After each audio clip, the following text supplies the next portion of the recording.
Con ustedes, el pastor y evangelista Gavis Joel Bermúdez. La palabra que iluminará tu vida. Muy buenos días para todos. Les bendigo poderosamente en Cristo Jesús y espero que se haya levantado muy bien. Les saludo a su pastor y evangelista Gavis Joel Bermúdez y agradezco a Dios por la oportunidad que me da nuevamente de poder estar con ustedes. Le pedimos al Espíritu Santo que nos dé sabiduría, conocimiento para poder comprender sus palabras y posteriormente guardarlas en nuestro corazón y luego ponerlas por obras, porque sabemos que ese es el deseo del Padre. Todo esto lo pedimos en el nombre de Jesucristo, tu Hijo amado. Quiero comenzar narrando algo de historia con respecto a la iglesia de Cristo. La palabra nos presenta a esta iglesia del primer siglo como una iglesia llena del Espíritu Santo. Había un gran ambiente de milagro, una tremenda fe en el pueblo, al punto que había un amor fraternal, al punto que algunos vendían lo que tenían para poder compartirlo con el resto de los hermanos. Por supuesto, era una iglesia llena de misericordia, una iglesia que había entendido el propósito que Cristo había dejado para el mundo. De hecho, el comportamiento de esta iglesia generaba un poco de inconformidad, un poco de confusión inclusive con los mismos judíos que no podían comprender este tipo de fe. Acuérdense que muchos de ellos no creyeron en Jesucristo. Por lo tal, esta iglesia no tenía gran relevancia para ellos. Pero juntamente con todo esto positivo, comenzó una gran persecución en contra de esta fe. Acordémonos que estos reyes y emperadores no aceptaban la idea de que hubiera un soberano por encima de ellos. Ellos se proclamaban soberanos y aún dioses. Es por esta la razón que cuando Juan comienza escribiendo el libro de Apocalipsis, presenta a Jesús como el único soberano. La situación para este pueblo no era nada fácil. Por un lado, el rechazo de los judíos y por la otra parte, la persecución de estos reyes y emperadores. Pero aún con todo esto, esta fe era inquebrantable en este pueblo. Y aunque todo esto llevó a la muerte a muchas personas, ellos continuaban constantes en su fe. De hecho, la muerte de algunos animó a muchos a convertirse a Cristo. Podemos comprender con todo esto que esto estaba dentro del plan del Señor, porque vemos algo positivo en todo esto. La persecución de los apóstoles hizo que ellos fueran repartidos en muchos lugares y se cumpliera lo que nuestro Señor Jesucristo les dijo: ustedes me serán testigos en Judea y en Samaria y en todos los lugares de la tierra. Ellos no habían tomado la decisión de salir hasta que comenzó la persecución. Algo que no podían entender estas personas que perseguían, que a pesar de que mataban, se multiplicaban. Tanto fue así que se llegó a decir que la sangre de estos hombres mártires era como semilla. Y esto llevó a que se cambiara de estrategia. ¿Quién estaba detrás de todo esto? Obviamente, el adversario. Él vino a matar, a robar y a destruir. Y su único objetivo es de impedir que la palabra de salvación sea extendida a la tierra. Decidió cambiar una estrategia que ya había sido utilizada con el mismo pueblo judío, y fue aquella que se llevó a cabo a través de Balaam. Él sabía que no podía pelear con el pueblo de Dios sin maldecirlo, pero conocía que si este pueblo se contaminaba, Dios se apartaría de ello, como eventualmente sucedió. Cuando este pueblo fue a pelear contra sus enemigos, perdió en aquella batalla. Esto mismo sucedió en la Edad Media. Se firmó un concilio llamado el Concilio de Milán. Esto sucedió exactamente en el año 313. A partir de allí se paró la persecución a los cristianos, pero comenzó una nueva alianza entre la iglesia y el poder político. Obviamente detrás de todo esto, Satanás, con un plan de mentira, con el que contaminó a muchas personas, cambiando la Biblia por tradiciones y culturas de hombres. Y poco a poco se apartaron de la verdad. Pero la palabra siempre nos menciona que en toda la historia del pueblo de Dios siempre se ha conservado un pequeño remanente que no se ha desviado de la verdad, sin importar las consecuencias. Obviamente esto sería una piedra en el zapato para este nuevo movimiento: iglesia, política, cultura, tradición. Y entonces comenzó la persecución, pero ya no del emperador con la iglesia, sino de la iglesia con la iglesia. Así, aquellos que se habían contaminado con aquellos que habían decidido no contaminarse. Todo este movimiento le dio inicio a una gran matanza al pueblo de Dios. Muchos murieron por causa de haberse resistido y permanecer en la verdad. Esto en la historia también es conocido como la Edad Oscura, la Santa Inquisición, que dio muerte a muchos cristianos. A lo mejor muchos se preguntan, ¿habrá valido la pena que estas personas aún hayan dado su vida por causa de la verdad? Por no haberse dejado contaminar, por no haber estado de acuerdo con la mayoría. Es la misma palabra de Dios que nos dice que estos mártires, estos santos, tienen una gran recompensa en el reino de los cielos. Claramente nuestro Señor está de acuerdo que siempre nosotros estemos en el lado correcto de la verdad, aunque eso nos lleve muchas veces a tener separación en muchas áreas de nuestras vidas. La pregunta es si muchos aún están dispuestos a pagar ese precio alto por causa de la verdad y de la obediencia a Cristo. A partir de todo este escenario de la Edad Media, nace una palabra célebre, escrito por Martín Lutero, y es la siguiente: es mejor estar separados por la verdad que unidos por el error y la mentira. ¿A qué nos invita todo esto? A que no podemos darnos el lujo de ensuavizar la palabra de Dios, el evangelio de Cristo. Si la verdad ofende a muchos, entonces deje que ofenda. Analice que la gente ha estado viviendo toda su vida ofendiendo a Dios. Así que deje que se ofendan por un momento. Estoy seguro que muchos, al haber tomado la decisión de aceptar a Cristo y de emprender este camino estrecho, angosto, han tenido que pasar por estos momentos vergonzosos. Y todo esto sucede porque nuestro Señor mismo nos los dijo: el mundo los va a aborrecer por causa de mí. Por cuanto ellos me aborrecieron, me despreciaron, así también harán con vosotros.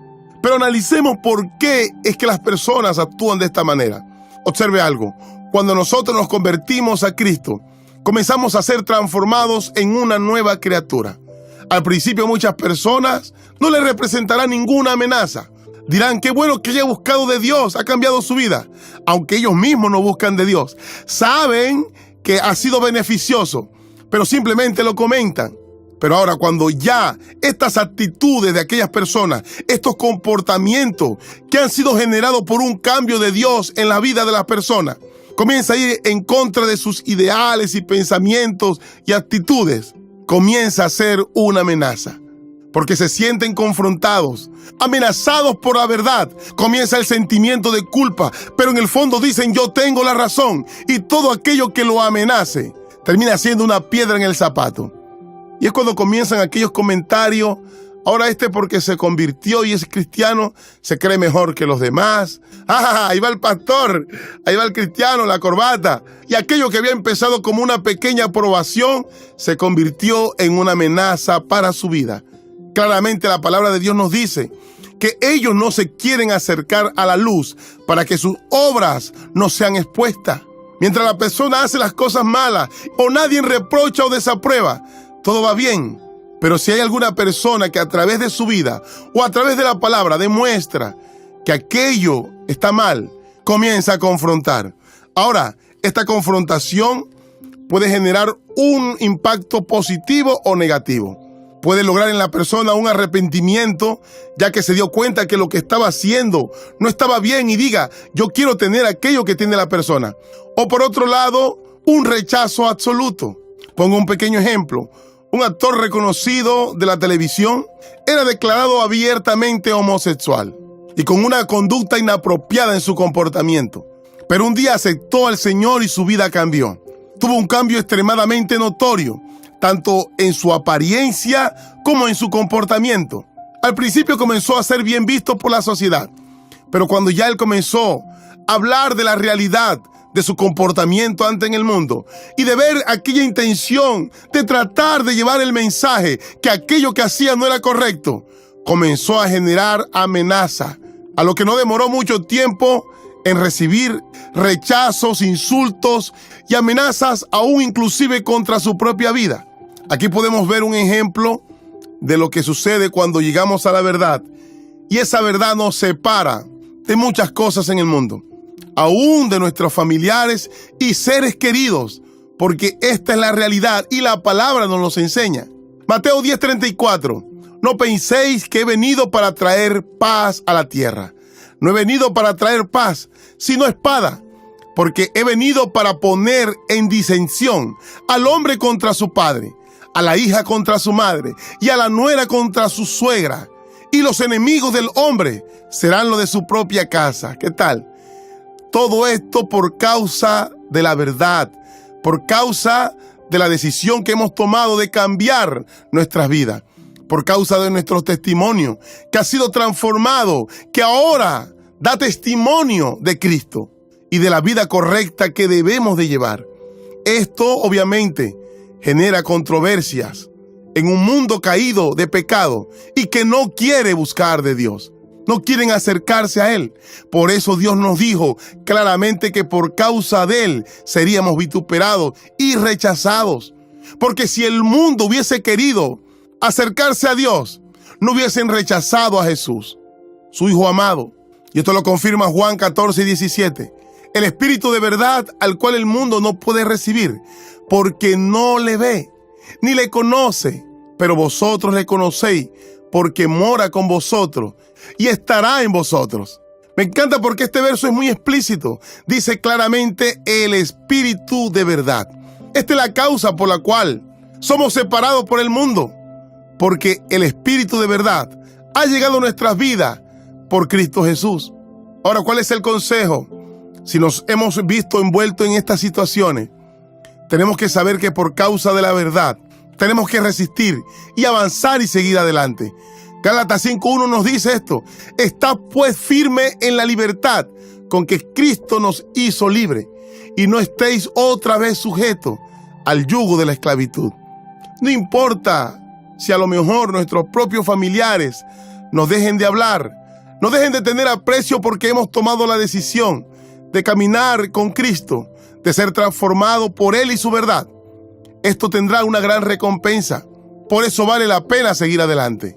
Hoy hemos sido añadidos a una nueva familia, al cuerpo de Cristo, donde somos linaje escogido, real sacerdocio, nación santa, escogido para anunciar las verdades, las virtudes de Dios. Y Cristo nos dice, no importa que os vituperen por esa verdad, conmigo también lo hicieron, así que avancen. Y como dijo Martín Lutero, es mejor estar separados por la verdad que estar juntos por la mentira y el engaño. Note que muchas veces nuestro mismo Señor Jesucristo le mandó al pueblo de Israel a estar separado de muchos pueblos alrededor que practicaban idolatría y cultos paganos, que estaban llenos de perversidades sexuales y de sacrificio de personas humanas, aún de niños. Todo esto se realizaba porque la maldad estaba habitando en ellos y nuestro Padre no quería que se contaminaran. En la misma circunstancia estamos nosotros, obviamente en escenarios diferentes, pero es lo mismo, analícelo muy bien. Ha sido el mismo Padre que nos ha puesto límite. Así como le dijo a Israel, todo lugar donde pise la planta de vuestros pies será vuestro. Vuestras fronteras serán desde el desierto hasta el Líbano y desde el río Éufrates hasta el mar occidental. Note que nuestro Señor hacía límites para que ellos no volvieran nuevamente a Egipto, esa nación de pecado donde Dios los sacó con mano de poder, así como Dios nos ha sacado a cada uno de nosotros de ese mundo de oscuridad. Así que empecemos a guardar nuestros límites, saber dónde no podemos llegar para contaminarnos, sino estar separados, aunque eso nos cueste un precio alto. Me encanta el temperamento y la manera como Pablo supo lidiar con una situación. No vamos a leer toda la historia, voy a parafrasearle para que usted pueda entender. Dice que el apóstol Pedro se encontraba en Antioquía y allí comía y compartía con los gentiles. Pero cuando llegaron algunos que eran judíos, comenzó a presionar a estos gentiles a que se judaizaran. Entonces Pablo sabiamente lo confronta y le dice allá en Gálatas 2, vamos a leer del verso 14 en adelante. Pero cuando vi que no andaba rectamente conforme a la verdad del evangelio, dije a Pedro, delante de todos, si tú siendo judío vives como los gentiles y no como judíos, ¿por qué obligas a los judíos a judaizarse? Estamos hablando de Pablo, uno de los últimos apóstoles que se añadió a esta misión, y de Pedro, uno de los apóstoles con mayor responsabilidad en este ministerio, pero que en determinado momento tuvo falta de carácter y por esto Pablo le reprendió. Me imagino que en el momento que Pablo reprendió a Pedro, no fue muy agradable para él, pero en el fondo sabía que Pablo estaba diciendo lo correcto. Al final, la verdad nunca es agradable cuando no estamos conforme a ella, pero la palabra de Dios es perfecta y cumple su propósito, que es de redarguir y de disciplinar al cristiano. Así como estoy seguro que estas palabras hoy están quedando en lo profundo de su corazón. Seguramente Dios está hablando a muchas personas en particular que han estado congraciándose con el mundo para intentar quedar bien con todos, pero al mismo tiempo está jugando con la verdad. Termino con esto. A nuestro Padre no le gusta que seamos de doble ánimos, sino que nuestro sí sea sí y nuestro no sea no. Si hemos tomado la decisión de caminar en la verdad, entonces, aunque esto tenga un precio alto de separarnos aún con seres queridos, tenemos que agradar a Dios antes que a los hombres. Espero que haya sido de gran bendición. Les bendigo grandemente y esto fue Lámpara a tus pies. Hay una